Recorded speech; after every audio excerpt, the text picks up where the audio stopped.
Oh, sorry if the audio is bad. I'm just too lazy to put my headphones, my microphone in. So, yeah. Anyway, we're here for Night of Champions predictions. Since Night of Champions is literally this Saturday, and I'm not kind of excited for Night of Champions. This is kind of a stacked card. Not gonna lie, there's some matches that are pretty interesting. So. Yeah, but before we get into this video, drop a big thumbs up, hit the subscribe button, and if you are new, because I think you love this channel, also put down a comment below who do you think's gonna win in all of these matches. Let's go! Number one, we start off with the United States Championship match with Jacob Fatu defending his championship against Solo Sikoa. This match is basically the first match of their feud since Money in the Bank, when Jake Fatu said "I hate you" Solo, dropped him down, kicked him in the jaw, put him through a ladder, blah blah blah. So this feud, I don't think is only going to have one match and it's going to be here at Night of Champions. I think it's going to go until maybe SummerSlam. SummerSlam, I feel like, is when they want to end this feud specifically. So I think I'm going to go with Jacob Fatu in this first match, where he probably loses or wins clean. But I feel like there could be shenanigans that accidentally mess up Solo. So I'm going to go with Jacob Fatu retaining, because I think it's because they're setting up another Jacob versus Solo match. Maybe at Saturday night's main event in July to SummerSlam.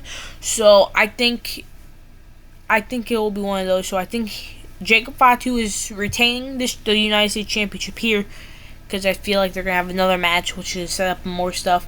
Also, I feel like they're not gonna do anything too big at Night of Champions this year. I feel like it's just gonna be like a quick boom boom, right? I feel like it's just gonna be a quick match. I don't think anything too big, like newsworthy, is gonna happen. So I'm gonna go with Jacob Fatu retaining, but Jacob Fatu is gonna lose it later on to Solo, probably like SummerSlam or something like that. So we're going with Jacob.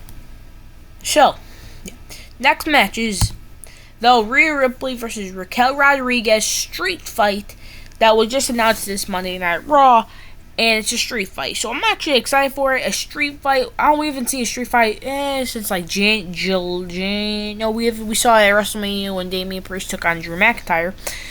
So we haven't seen a street fight since WrestleMania. This should be a good match. What we saw on Raw was a little appetizer. See what we gonna got. We already saw Rhea be put through a table, and I already have a good feeling about this match. It's gonna be good because I have a feeling that Rhea and Raquel have one of the better chemistries in the WWE. So this is kind of weird, like a hard match to predict, because first off, it's Rhea Ripley, right? It's Rhea Ripley. Everyone loves Rhea Ripley in the crowd. I'm not saying on the internet, because we know how people on the internet feel about Rhea Ripley, but there are people about in the crowd, and like people that actually will be there, love Rhea Ripley. And she's one of the top. Okay, let's be honest. She's the top star in her division. Come on, it doesn't matter. She's not even a champion. She made it to this card. Io Sky hasn't been a champion since March and still hasn't made it to a PLE since WrestleMania. And she's the women's world champion. So I don't know how we can go from Rhea on a PLE to Raquel Rodriguez on a PLE, but I don't know without Rhea. Yeah, bro, how, bro? I don't know, bro. But you probably wondering, well, why aren't you going to go with Rhea right away, right?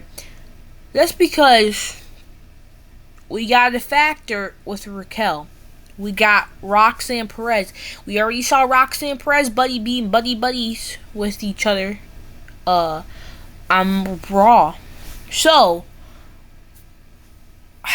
normally I would say Rhea's gonna win, because I think there's gonna be some interference with Roxanne Perez. I think I'm gonna go with Raquel Rodriguez because of the Roxanne Perez interferences. Okay, so I'm going with Raquel Rodriguez. I don't know how true it's gonna be, but it's gonna be something. Okay, it's gonna be something. All right. So I'm going with Raquel because of Roxanne's interference, and I think Raquel's gonna dominate and put Rhea through a table. And I think, instead of a street fight, I think it just makes more sense have Roxanne involved and like have like a kind of a shenanigans, but Raquel still gets that pin on Rhea. Okay. Next match is Sami Zayn versus Karrion Kross. This is like first time I think I've ever predicted a Karrion Kross match on this channel. I'm not even joking. This is insane work to me. See, people have been begging and wanting WWE to push this man Karrion Kross, and every time he's on TV, he gets one of the biggest pops on Monday Night Raw. But I think we need to say something. I think we need to officially say something. The only reason why Karrion Kross got this match is because of Sami Zayn. There was no way Sami Zayn was going without a match on Riyadh, Saudi Arabia, Night of Champions. There was no way. Like, you would have to pay WWE like $20 billion trillion to get Sami Zayn not to be on a show here at Saudi Arabia, because the Saudi Arabia crowd loves Sami Zayn. So you should be thanking the Saudi Arabian crowd for loving Sami Zayn so much that we got Karrion Kross on the show. The only question is, will the Saudi Arabia crowd boo Karrion? We'll find out on Saturday. Also, I feel like nobody else wanted to go to Riyadh to face Sami, but we got Karrion Kross. Also, they've been doing this feud for like 3-4 months at this point with Karrion and Sami. You think I would go Karrion, but it's gonna be Sami Zayn. Come on, Sami ain't losing in Saudi Arabia, bro. He's the new Mansoor of Saudi Arabia. Never losing here. Like I don't even think. Ever since Sami Zayn came back, first time he went to Saudi Arabia, I think it was 2 years ago, for a show, I don't think he's ever lost I don't think he's ever lost. So I think he's just gonna continue that streak. I think he's gonna continue that streak with Karrion Kross. But tell me, WWE, I won't be mad if you give this win to Karrion Kross. I think you should give it to Karrion Kross. Like, if you have Sami Zayn lose, I'll be shocked. But I won't be mad. But if you have Karrion Kross lose, again, I won't be mad because I understand it's Sami Zayn. You know, the crowd there loves my boy Sami Zayn. So, yeah. But expect Karrion to lose and then him be off TV for the next 25 years. You know. Though I think it would be pretty interesting, though, if Karrion Kross won. And I'm just going to Sami Zayn. I'm going to lock it in Sami Zayn. Next up was we got the Queen of the Ring finals with Jade Cargill and Asuka. So in the beginning of this tournament, I did a video predicting the King and Queen of the Ring tournaments where I went one by one in each bracket, saying who would win. And I did say I had Jade Cargill, but I didn't expect this to be the finals. I thought it was going to be like Stephanie Vaquer versus Stephanie Vaquer versus Jade Cargill, but I didn't think it was going to be Asuka since they announced her return and, like, spoiled it. I didn't think they were going to, like, push Asuka this much. Like, Asuka has her aura back. They brought back her old theme song. They booking her like she's about to win this whole thing. So this actually gives me hope that this match is going to be very unpredictable. I honestly I don't know who's win. I thought like 100% the answer was for sure going to be Jade Cargill. But after they added Asuka and, like, made Asuka like this big deal and stuff, I don't know. Bro, what is that noise? Someone's mowing their lawn. Hold on, I'll be right back.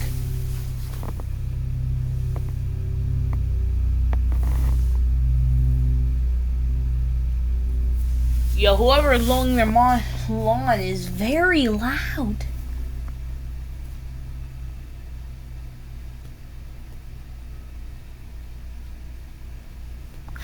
Whatever. Hold on. What is that noise?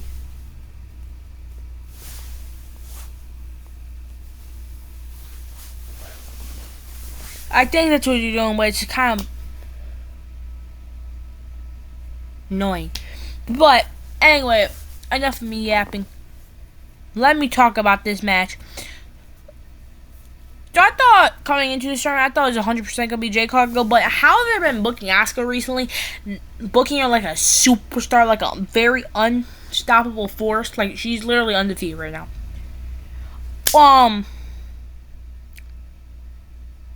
This makes this match very unpredictable. Like, I'm going with my gut. I'm going with Jade Cargill, because apparently she's getting a push. But I won't be mad if they go with Asuka. Going with my Jade Cargill. Going with Jade Cargill. This is very unpredictable still. Very unpredictable. They could go anywhere, honestly. But going with my Jade Cargill. What are the...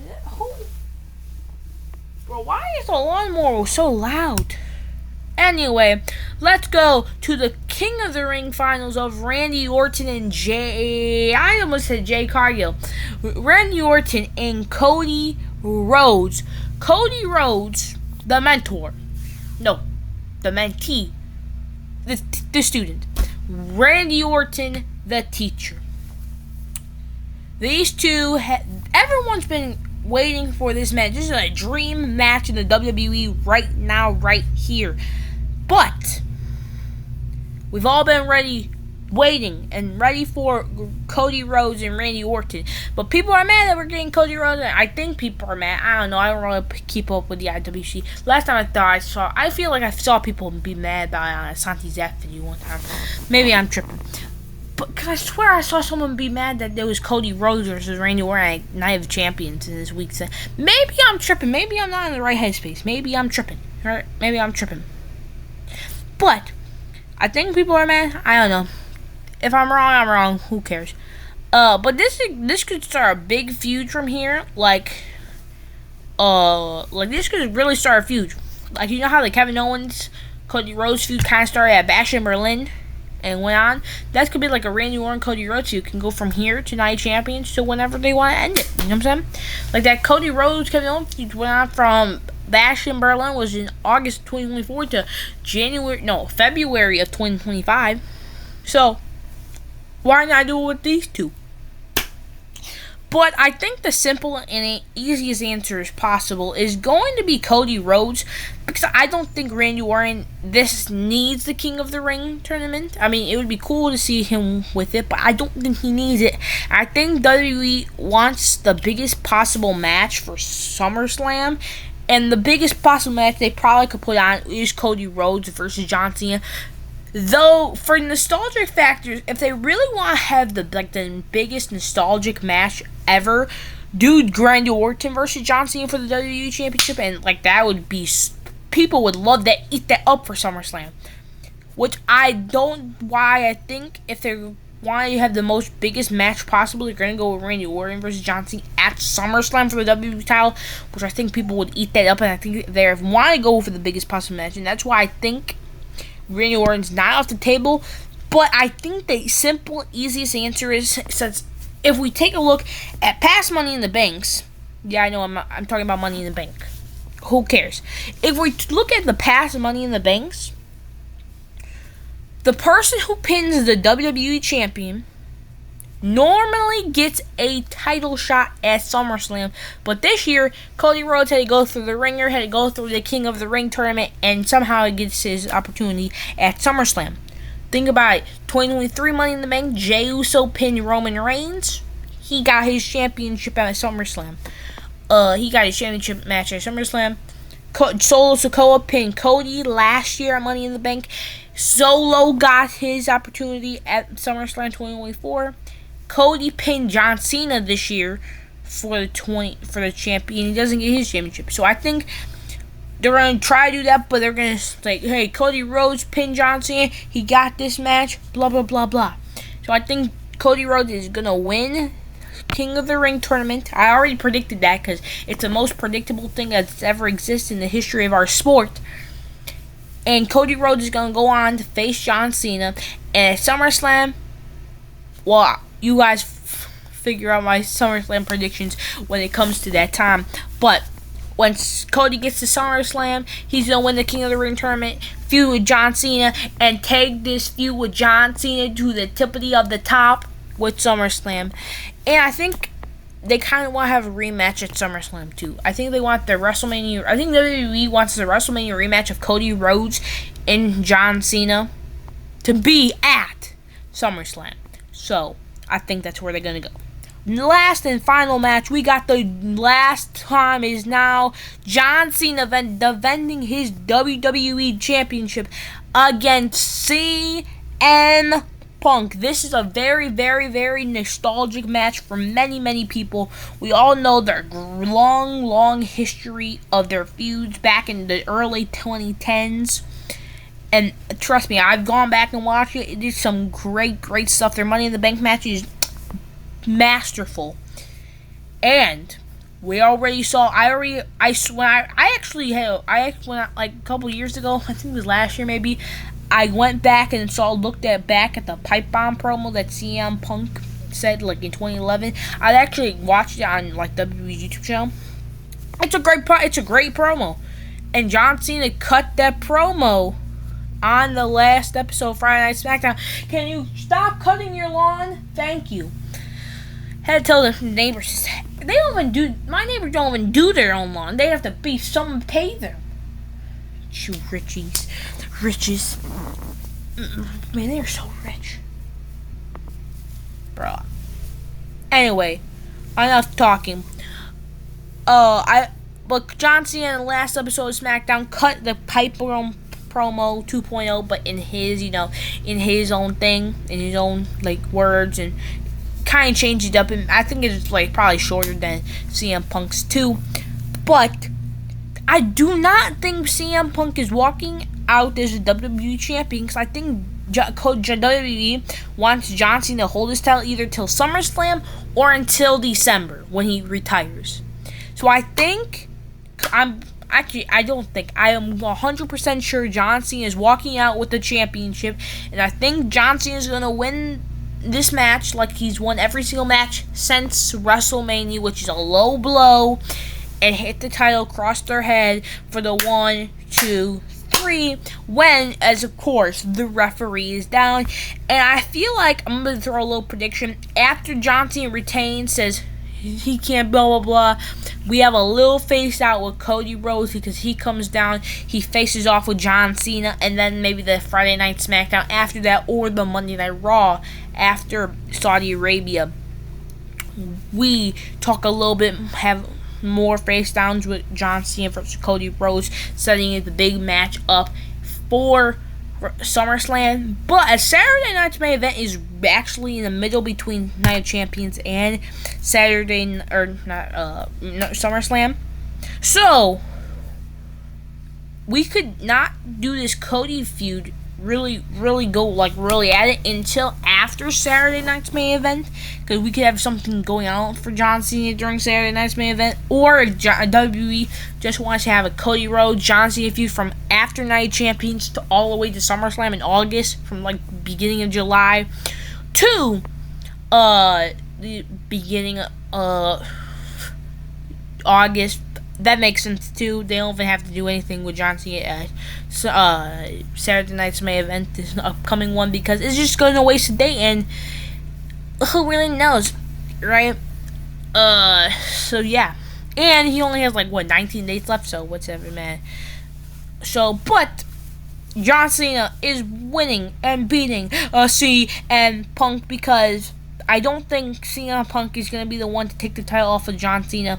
If he does, we'll be shocked, but won't be mad about it, because I think CM Punk title reign in 2025 is exactly what we need And by the way, let's just be honest. CM Punk really made John Cena's heel character way more better. Come on, you can way better. Come on, bro. You cannot disagree with that in the comments below. Anyway, have a beautiful rest of your day. Hit the subscribe button. Click the video on screen. Bye.